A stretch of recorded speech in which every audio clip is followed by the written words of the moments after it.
Aujourd'hui en France, il existe près de 300 associations indépendantes qui accueillent des animaux en détresse.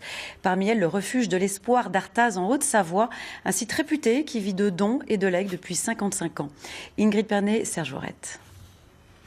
Cet anon est devenu la mascotte du centre, récupéré suite à une saisie. En face, les chiens attendent un maître.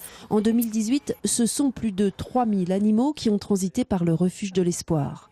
Un de nos derniers arrivants, arrivé donc par des pompiers et retrouvé en divagation entre Annecy et La Roche. Car ici, on ne refuse jamais les animaux, quitte à se retrouver dans des situations très périlleuses. Souvenez-vous de ces 2000 poules maltraitées récupérées dans une exploitation de l'Ain, ou encore ces lamas et dromadaires en arrêt forcé au refuge. Avec un budget de fonctionnement annuel de 700 000 €, ses 10 000 membres et ses 12 salariés, le Centre de l'Espoir vit de la générosité publique et des dons. Aujourd'hui, ça ne fait pas tourner la structure des dons. C'est 10 €, 20 €, 30 €. Il y a la fourrière qui aujourd'hui on facture aux communes, 110 communes, donc c'est aussi une recette. Il y a les montants des adoptions aussi.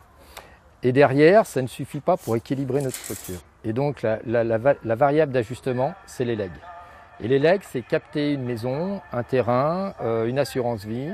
Alors le directeur d'Animaux Secours est devenu un véritable manager en communication, reconnu dans le petit monde de la protection animale.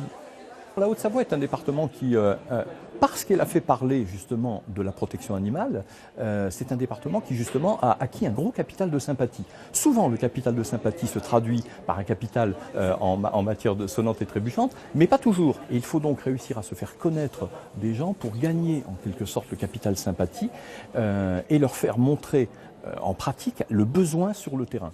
300 000 € de legs cette année, de quoi faire rêver les petites associations présentes pour ce congrès national. Mais aussi de quoi rassurer la présidente et fondatrice qui mendie, dit-elle, depuis 50 ans pour la cause de sa vie,